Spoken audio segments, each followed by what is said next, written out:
Have you ever caught yourself endlessly scrolling through your phone, only to look up and wonder where the hours went?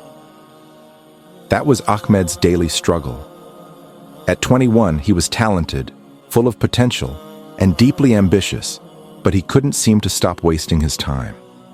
Social media, video games, and late-night binge-watching had become his default escape, leaving him feeling unaccomplished and frustrated.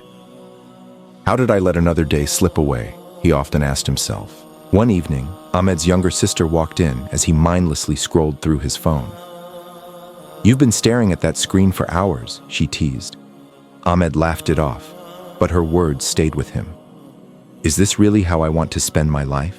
The next weekend, Ahmed decided to visit his uncle Khalid, a man known for his wisdom and calm demeanor. After sharing his frustrations, Ahmed sighed. "I feel like I'm wasting my life, but I don't know how to stop. Every time I try to focus on something meaningful, I get distracted." Uncle Khalid nodded thoughtfully. "Ahmed, have you ever tried holding sand in your hand?" Ahmed raised an eyebrow. "What do you mean?" "When you hold sand loosely, it stays in your palm. But if you squeeze it tightly, it slips through your fingers," his uncle explained. "Time is like that sand. If you don't handle it wisely, it slips away before you realize it." "So what should I do?" Ahmed asked, genuinely curious. Uncle Khalid leaned forward. "Start by remembering this. The Prophet Muhammad, peace be upon him, said, 'Take advantage of 5 before 5. Your youth before your old age, your health before your sickness, your wealth before your poverty, your free time before your preoccupation, and your life before your death.' Reflect on how precious your time is. Once it's gone, you can never get it back." That evening, Ahmed couldn't shake his uncle's words.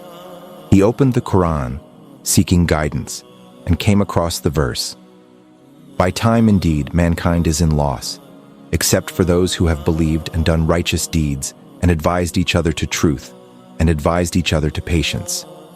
Could this wisdom change my perspective too? Ahmed thought. He realized that his distractions were robbing him not only of his productivity, but also of his connection to his faith and purpose. Determined to change, Ahmed decided to take small, practical steps. He started by setting daily goals, like spending 15 minutes after each prayer, reflecting on his day and planning his priorities. He replaced endless scrolling with reading books that inspired him and attending community events to reconnect with people who uplifted him. To hold himself accountable, Ahmed wrote the words of Surah Al-Asr on a sticky note and placed it on his desk. Every time he felt tempted to waste time, he glanced at it and asked himself, "Is this helping me grow closer to Allah and my goals?" Within weeks, Ahmed began to notice a difference. His days felt fuller, his prayers more focused, and his heart lighter. He even started mentoring his friends, sharing the lessons he had learned about valuing time. Months later, Ahmed visited Uncle Khalid again. "I think I'm starting to understand," he said. "Time isn't just something to pass. It's a gift from Allah. When I use it wisely, I feel more connected to my purpose and to him." Uncle Khalid smiled. "That's the beauty of time, Ahmed. It's like a seed. If you plant it well, it will grow into something meaningful." Ahmed left his uncle's house with a renewed sense of purpose. He realized that valuing time was a continuous effort, but also one of the most rewarding.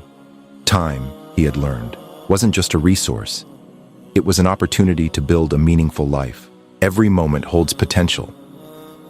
What will you do today to turn your time into something extraordinary? Take time to think and reflect. It will save you a lot of time in the rest of your life. Thank you. Please leave a like if you liked the video, and don't forget to subscribe so you will get more inspiring videos.